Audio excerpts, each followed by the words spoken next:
night, everyone, and welcome to another edition of Dialogue with the Diaspora. I am Dan Haylock.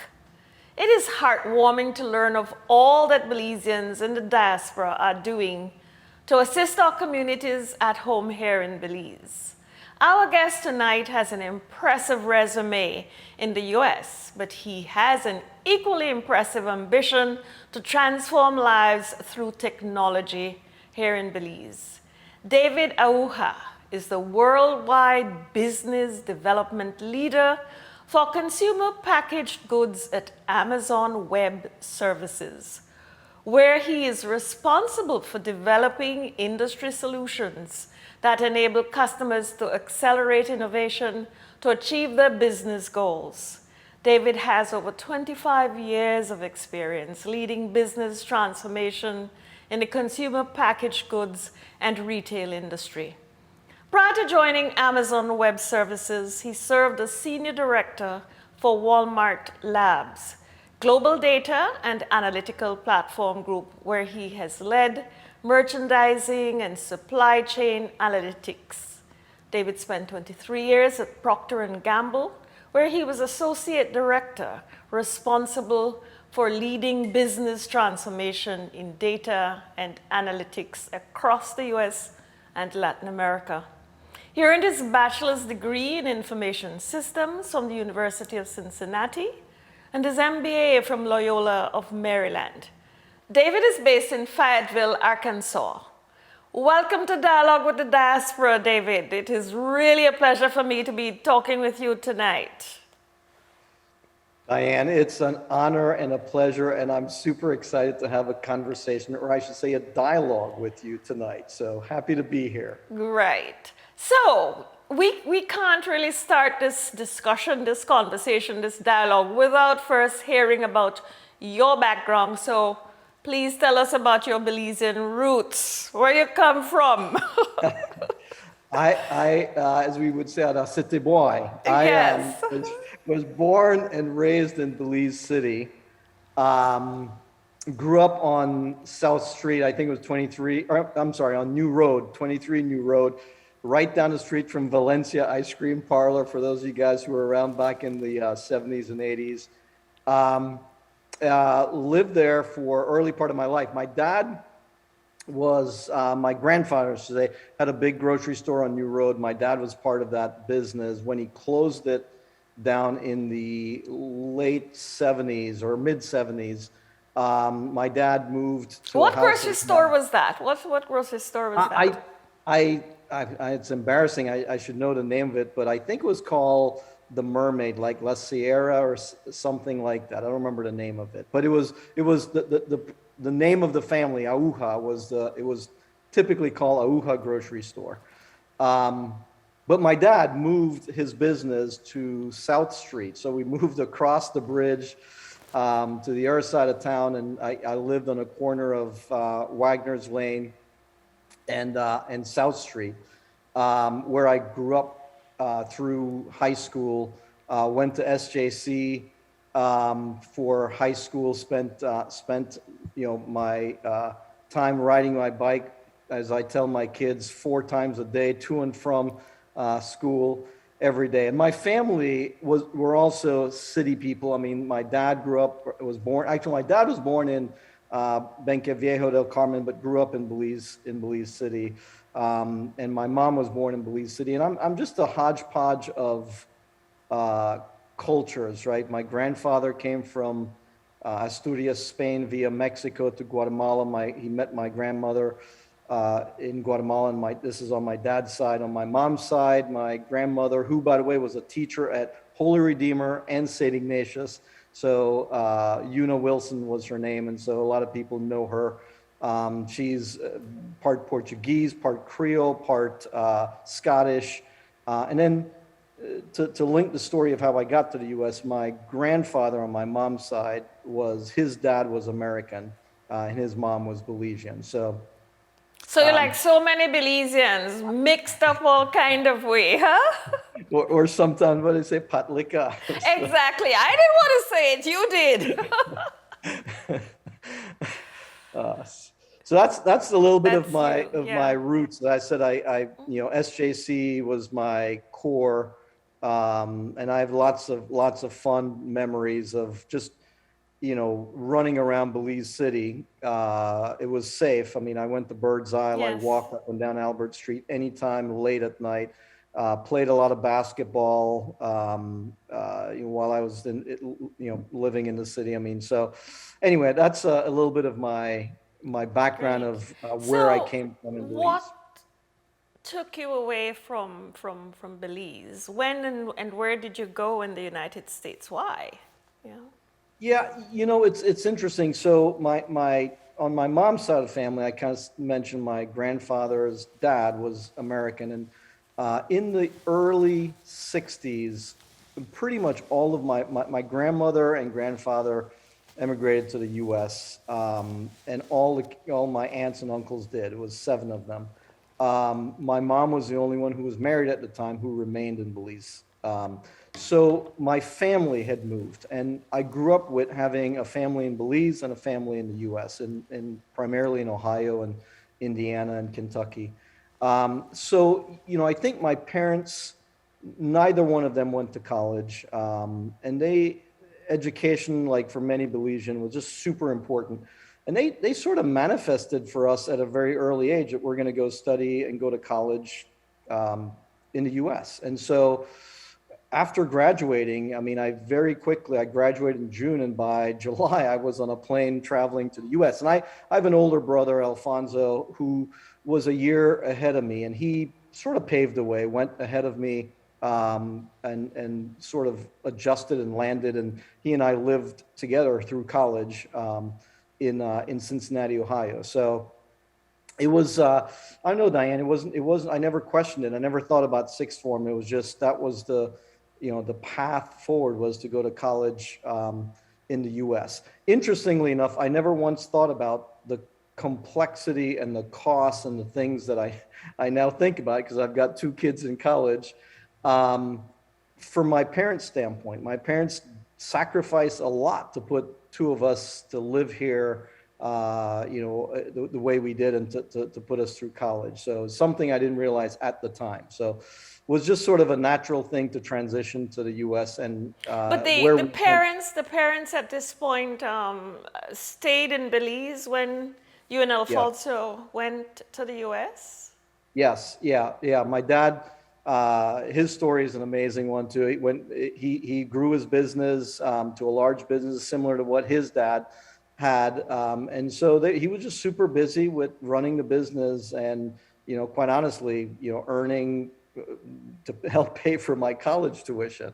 So they stayed. They eventually moved to the U.S. in the probably about 8 years after we had settled and had graduated, and I think they realized that we were, you know, we both, my brother and I, had jobs and had new lives and careers, and that's kind of what they wanted for us. I mean, they were fine if we came back or if we stayed.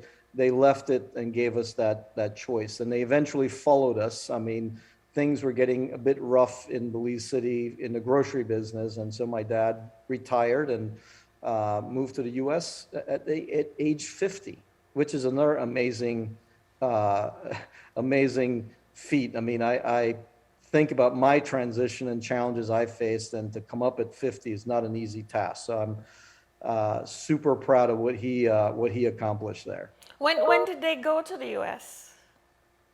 I think it was around 1988. So I graduated in 81 and moved up to Cincinnati in 1981. They came about 1988, and they're here. They're retired now, healthy, happy, you know, having a chance to be with their grandkids, and have settled into life here. They're still Belizean to the core. My dad still speaks Creole to everyone, and you know, I love it. I hope he's teaching the grandchildren. They're trying. it's, it's, yeah, it's Yeah, not quite the same. David, maybe you could talk a bit about your journey in the Yeah, United States. What was it like? I mean, we all go through different kinds of culture shock, for instance. You know, what was yeah. that journey like for you? Yeah, it was, it's funny. I wish I could tell you a romantic story of how great and easy it was. It had many challenges. I mean, it was an awesome experience in many different ways, and it was also a shock because I think my brother and I vacationed in the U.S. in the summers, and we loved it up here, loved all the things you get in the U.S. And when we moved permanently, things were different. You had to you had to live here, and that comes with navigating transportation. That comes with adjusting to this. I mean, I went from a 400 student graduating class at SJC to a 8,000 student, and I went to a small school initially. I decided to start at Cincinnati Tech before moving to University of Cincinnati. University of Cincinnati was 20,000 students. So there's an element of being challenged and overwhelmed. And I can remember having to register for classes. First of all, just finding the room in these big campuses, and then seeing 400, 500, 600 classes to choose. I mean, it was just overwhelming. So it was a journey of growth. It was a journey of learning. It was a journey of challenges. And probably the biggest thing I would tell you that that I look back on now as probably my biggest learning was a journey of what I call unconscious assimilation. And it started when my brother and I were first coming and getting our green card, and there was a question around choosing your race. And we were Belizeans, and there was no Belizean on there, right? So I traveled up on my own when I came up in 81, and I checked the box other. And when I got to see Alfonso, I said, "What did you choose?" And he said he chose other as well. And so we were fine with that. What we didn't realize is that we were different, yet we sometimes we could assimilate in as Americans. I was told I can look Italian, I can look Middle Eastern, I can look African American, right? And so you can assimilate in there. But what I didn't realize was as I assimilate, in Cincinnati, there were no Belizeans. And all of our family were very Americanized. So while they were super supportive, I didn't have Belize support. I only got that when I came back home, which I did regularly. And I can remember that feeling of when that TAN or TACA or SASA airline landed and the wheels touched. I felt this safety of my parents being nearby, that I can leverage them, if you will. And so it took me a while I assimilated, to be very transparent. I became non-Belizean as best I can to fit in, because everyone around me, all my classmates, all my friends didn't understand why I sounded different, why I looked different, why my thoughts and beliefs, sometimes music was different, right? And it took I'll say some dramatic things that happened to me, that I know lots of people experience, that made me realize I need to stand up and be proud of being different. And that was a maturity thing that, quite frankly, took me back on a path to, embracing my heritage, embracing my culture, and standing up for it. And that's something, to be honest, even today, where we've got a lot more diversity in the U.S., even today, people are encountering these things every day. And it requires support. And so, moving to cities like Chicago or New York or LA, where there's a lot larger Belizean community, does help provide that support. I did not have that, unfortunately, but I survived. And more importantly, I learned a ton through the process about myself, and about navigating change. There's a little quote that I wrote down I wanted to share with you, because this came to me when I was wrestling through it. It says, courage does not mean that you don't get afraid. Courage means that you don't let fear stop you. And that was the thing. I think whenever you go from a 400,000 people country to a 300 million, you're going to face things that will challenge Yeah. your courage every day.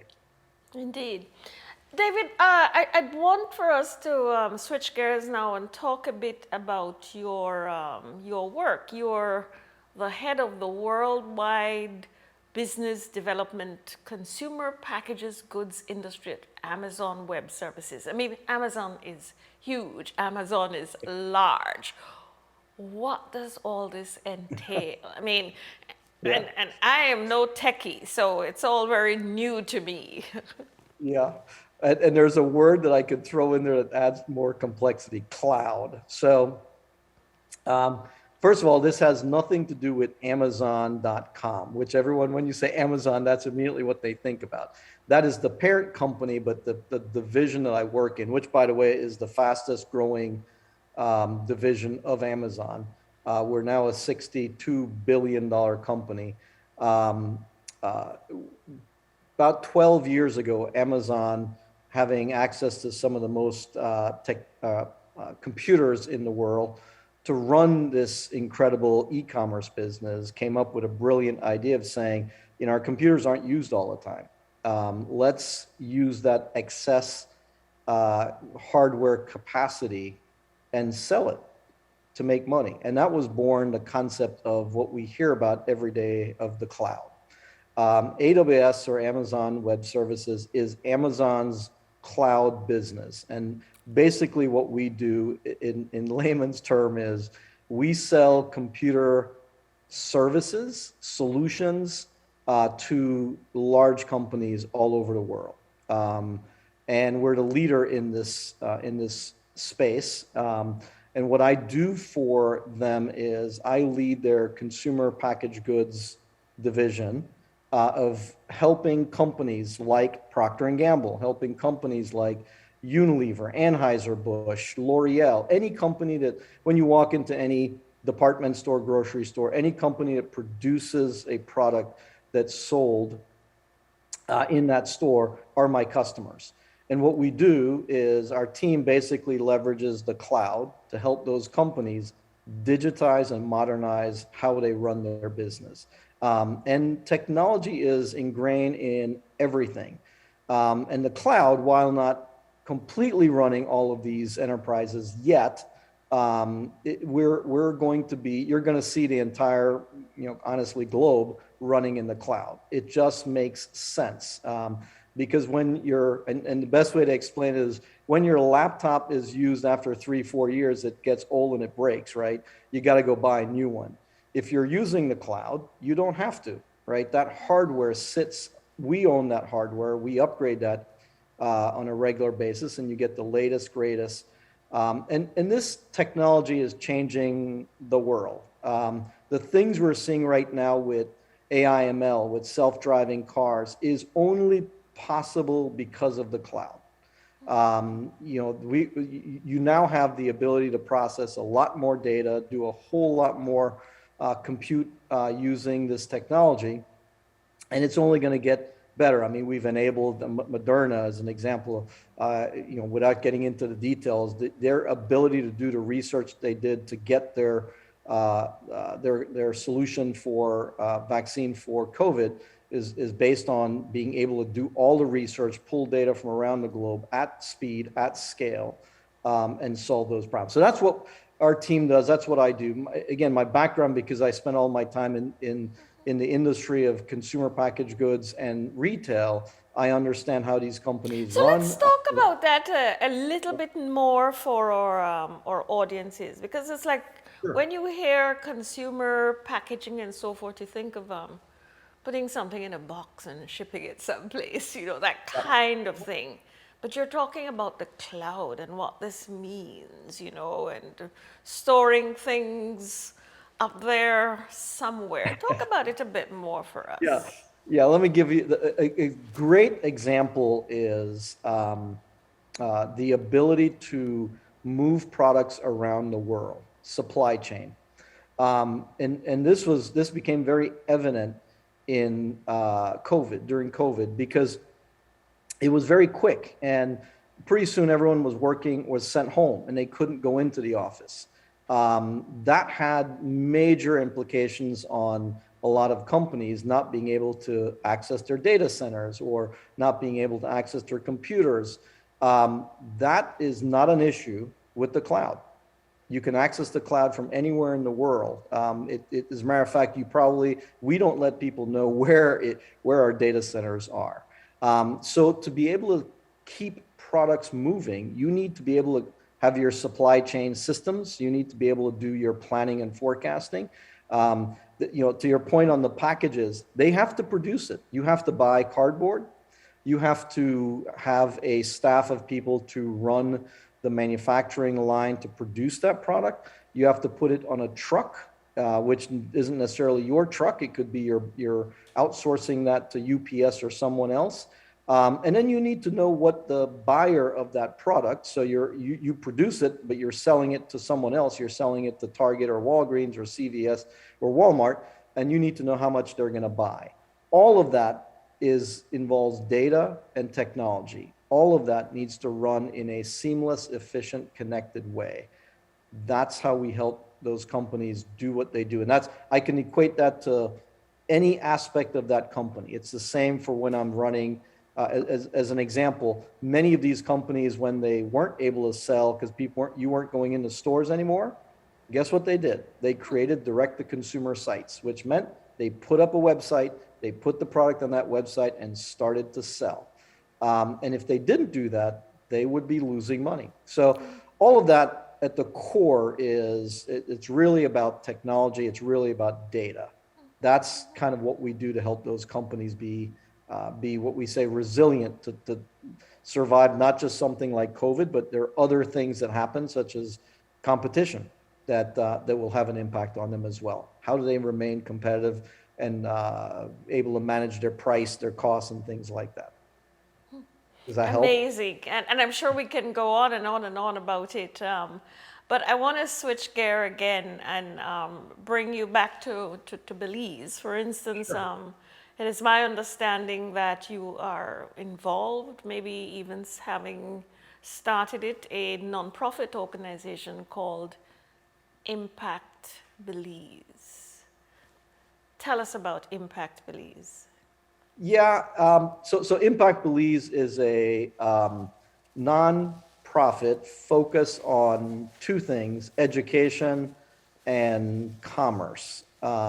Technology is at the core of it because that's what I know and that's my passion. So the education is really wrapped around how do you educate in the technology space, and the commerce is really wrapped around how do we create jobs. And this came to me, I'll back up a little bit, probably about 10 years ago. And I'll say, because it didn't start again with some romantic, awesome story. It started with actually kind of a learning for me as well, which is I had someone knock on my door 10 years ago and said, "Hey, would you go on a mission trip with me to Belize?" And very honestly and transparently, I did not have a positive outlook on missionaries coming to Belize. I just didn't know about it. And so I said no. And the second year, she knocked on my door again and says, "Hey, look, my husband and I are going down. You'd have a blast." And I said, "Okay." But I went, Diane, thinking I'm going to help these people explore Belize. I'm going to be this guide. I'm going to teach them about Belize. And I landed there, and my heart was in the wrong place. I landed there only to realize that they knew more about Belize because, first of all, they were in Corozal, and for any city person, you only drive through Corozal going to the border with Mexico. I never stopped in Corozal, so I didn't know squat about Corozal. The point, though, is I quickly learned that there's a lot of need. There's a lot of people willing to do things to help.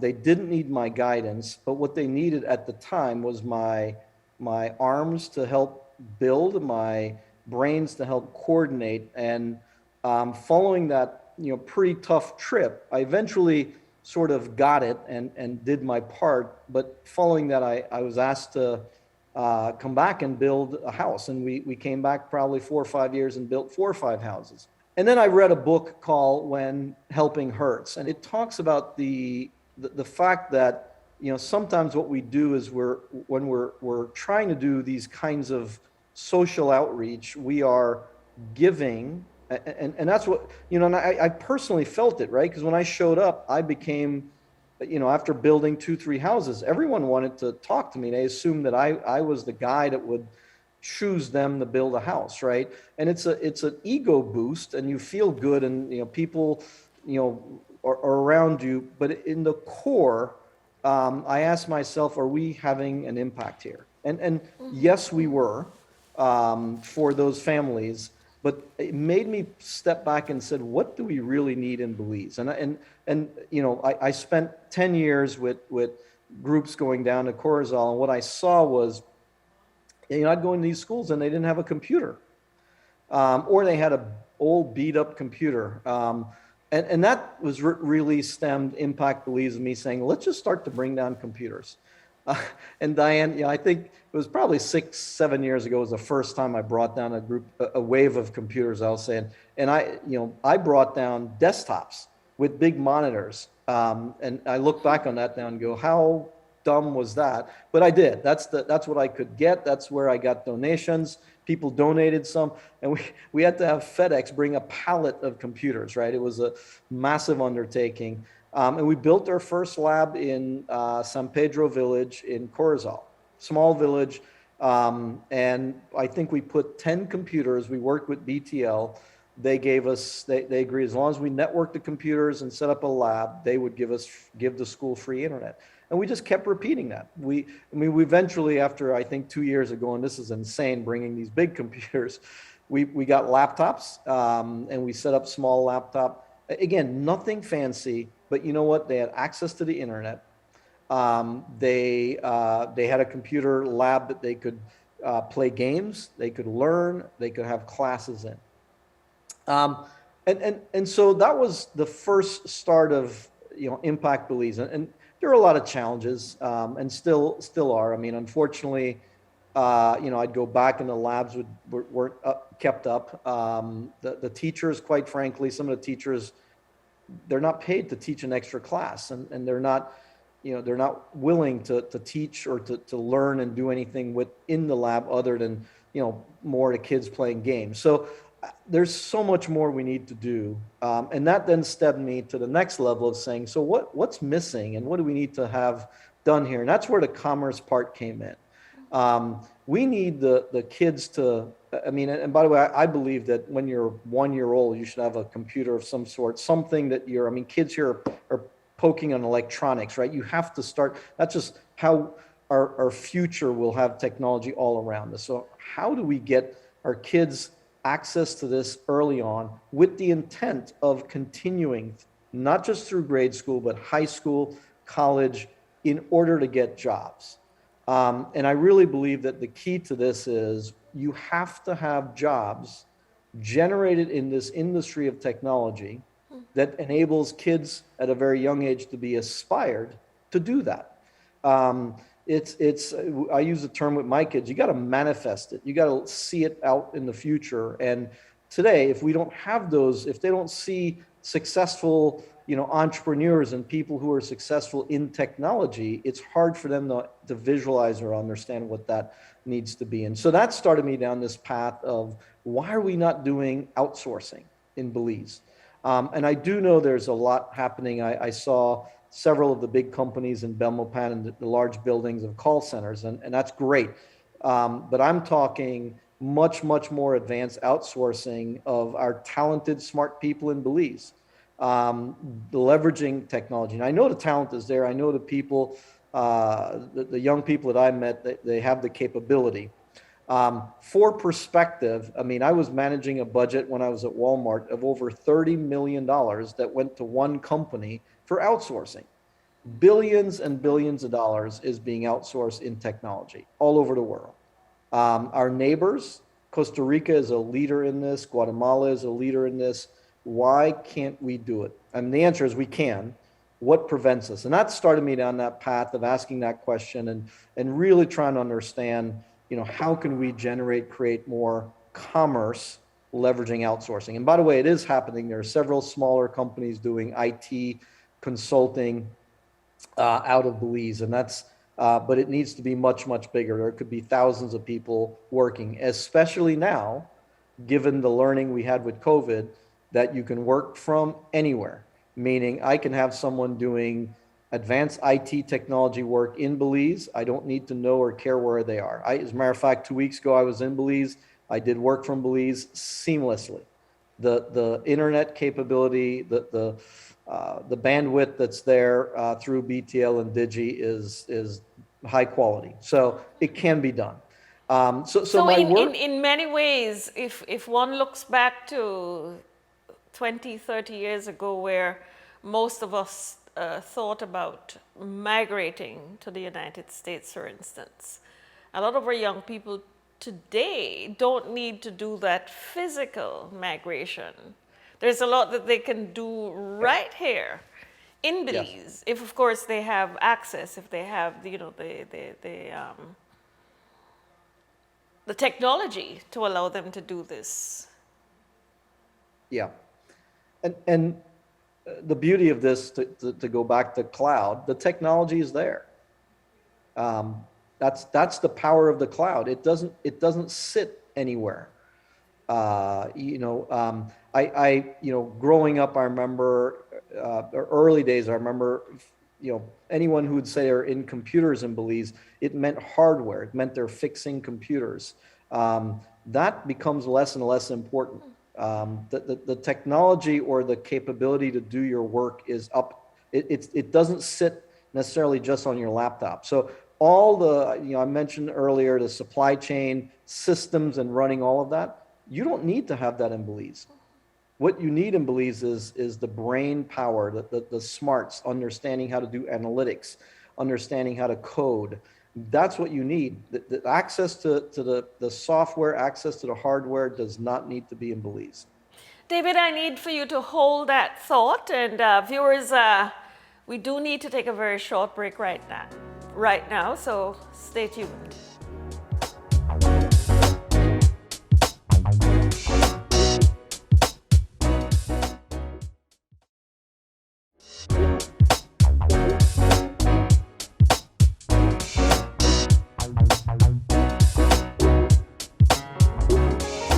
Welcome back to Dialogue with the Diaspora. I am Diane Haylock.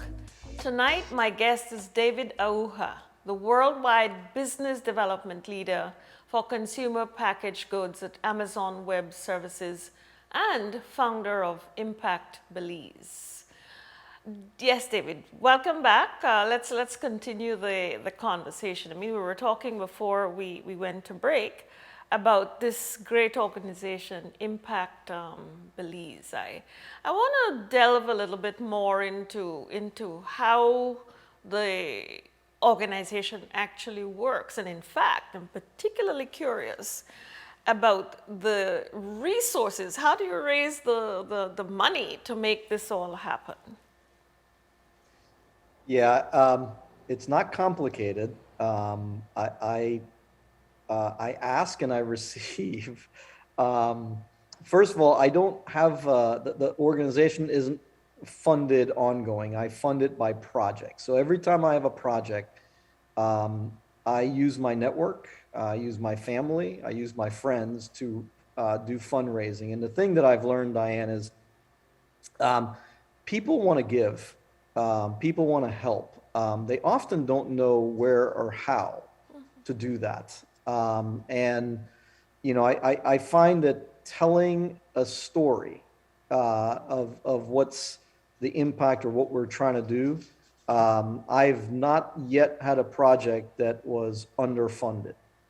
Now, most of what we're doing, getting 10 laptop computers is not a major financial funding request. So we're not asking for, massive fundraising. So the other thing is, there's someone on the ground, a good friend of mine, Rafi Cobb, who lives in Corozal, is the core of making things happen. So we rely on him to tell us, who, if we're building a house, who we're building the house for, if we're putting a computer lab in a school, which school, and rely on his, local contacts and social network to help us with that. So he tells me the story, and I then tell the story in the U.S. And like I said, it's I use technology. We'll do GoFundMe pages. I will sometimes put up a web page, temporary web page, just to allow people to do their donations, etc. And when we raise the funds for the project, I just did 6 computers last year for a health clinic in Cristo Rey Village. And, it was a quick, we raised, I think it was $4,000. I went on Amazon, purchased it, had them mailed directly to one of those shipping companies, and they were shipped to Belize. I mean, it can be that simple. And so it's not hard, in my opinion. Now, again, this is we're not doing large scale things. We probably should do bigger things, and it'll get a whole lot more complicated when we start to do that. So, um, I've had no issues, Diane, in raising funds and getting people to give to fund projects in Belize. So it's an organization that has several people involved with it, or how does it actually work? It's me. It's Rafi in Belize. And, when I started doing mission trips, a couple of years back, I went from going with the large groups to small groups. There were about 10 of us that would go down and just do these computer labs and other small projects. Several of those folks are, core pieces of. I'll reach out to them and they'll do fundraising in their local. They live in different parts of the U.S. and they'll do their fundraising. Matter of fact, one of them just started a new organization called Compassion Belize, where she's going to be feeding kids in Corzal district, right? But so it's how do I say? It's organic, based on the projects. So through COVID, we haven't done any projects other than last year sending some computers down, but I didn't go down. We didn't set up any kind of computer lab for them. It was just mailing laptops down. So it just depends on the initiative and the project that we're doing. Obviously, putting a 20 computer lab together is a little bit more complicated, and we'll have to make a trip with people down there, or we have to tap into local, tech folks in Belize to set them up if we need to do that. Is it only Corazol at this point in time? So at this point, that's where I initially sort of created my network. My time have been spent lately in talking more this vision and the outsourcing work. So I've ran a few small pilots with individuals that have done projects for me and for small companies around here outsourcing. Most of those folks are out of Belize City, because the schools that I've talked to really are Galen, UB, Corzal Junior College, I think's what it's called.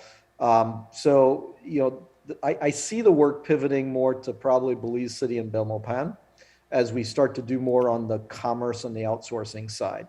The labs have all been in Corzal, in and around Corzal district.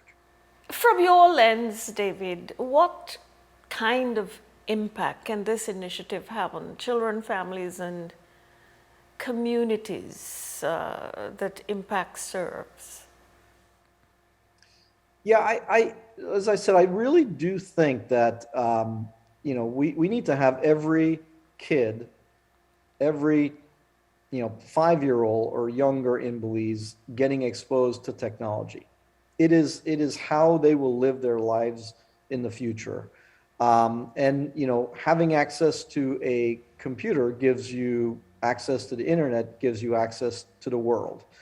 And the world that I think a lot of these kids may see, if they don't have that, is the world that's shown to them through television.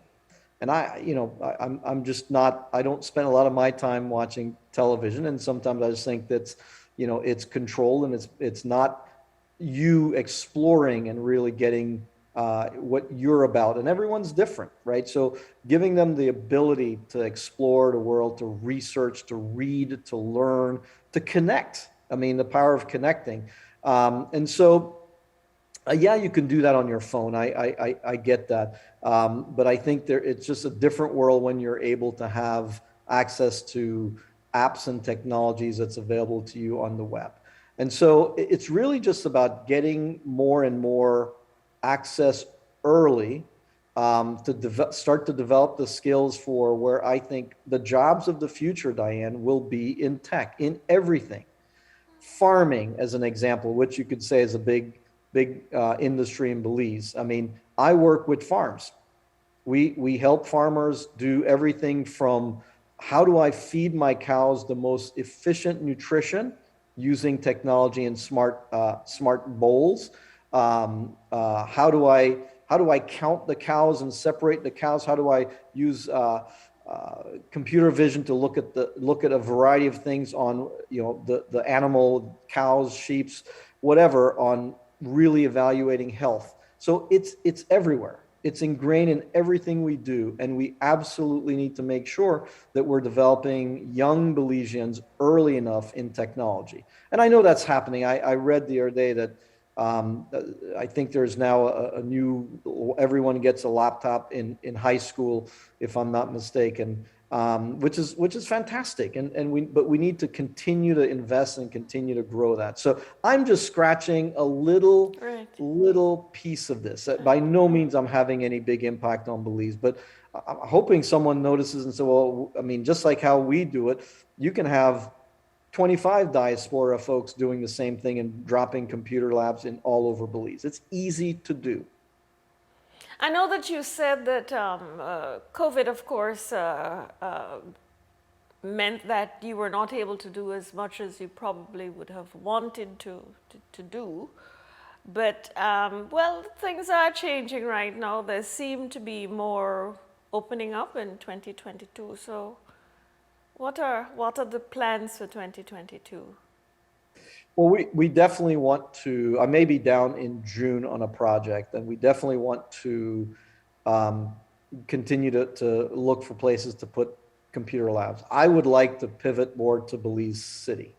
I think it's one of the places, quite frankly, that people stay away from. And as a city boy, as I said at the opening, that's my home, right? And so I'd like to do more in Belize City. I don't have any connections of how we do that there, but we're going to explore that. And I'm having, I'll say, more advanced conversations with some tech experts, local Belizean, a good friend of mine who I went to school with, and he is a former IBM executive now, been working in Belize for about 10 years in technology. And he and I have talked quite a bit on what do we do to create jobs. I really think there needs to be, I mean, that's the core of it. You create jobs, and specifically outsourcing jobs. It brings money into the country from outside. And it doesn't matter where you are. If you can get a job doing outsourcing work, it brings money in that you can then start to spend, where it's buying food, rent, car, whatever. It starts to feed the economy. And your success leads to young people seeing that, saying, well, just like how a lot of kids say, I want to be a doctor because they perceive that to be, that's a great job. We need them to perceive being a technologist, whatever part of technology you choose. It can be a data scientist, could be a coder, could be a call center person. But being in technology, I can see how I can see my future and earn. So I'm going to continue those conversations because we have to prove it. We have to get some success in the country, big success in the country. And I can't do that from here, Diane. It needs people on the ground that knows the talent, that can do the training. And I can help with bringing experts to train on any of the topics. We just got to start to define, get support on the ground and say, where and how do we start to build out the talent pool that can then be resourced outside of the country. So, David, for those who are tuned into Dialogue with the Diaspora, how can they get in touch with you? Those who may be able to benefit from or even contribute to the work that you are doing? Probably the easiest way. I mean, we've got a Impact Belize Facebook page that you can post there.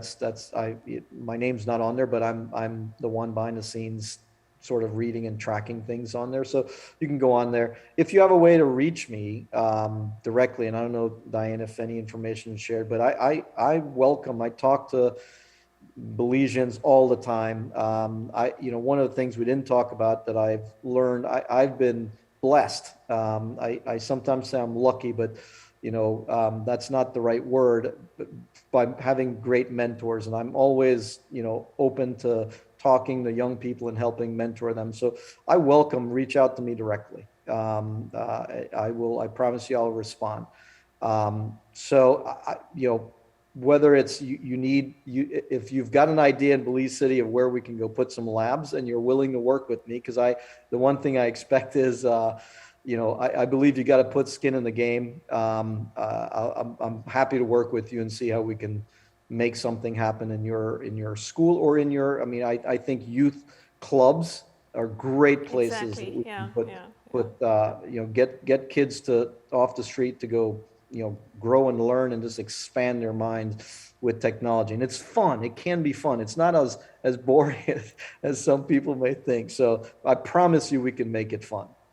Great. Well, I certainly look forward to talking with you some more about that.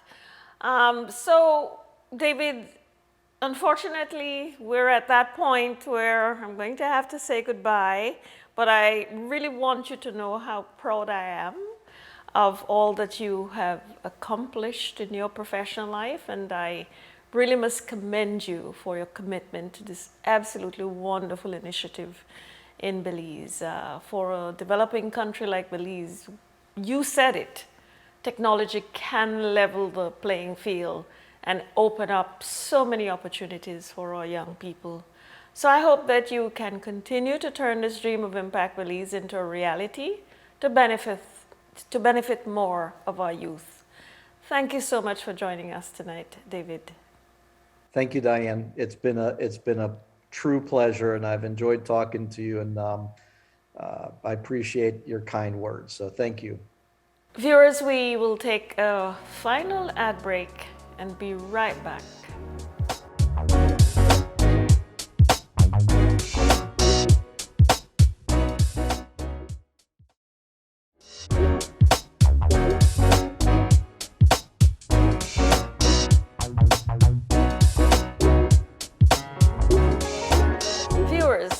Thank you for staying tuned in to Dialogue with the Diaspora. We have come to the end of another interesting and inspiring dialogue. We are so very proud of all these genuine philanthropic efforts by our diaspora who continue to help with the development of our jewel. Thank you for watching. Dialogue with the Diaspora will be back next Thursday at 7 p.m. right here on CBTV and on Colorblind's Facebook page. Do enjoy the remainder of your night.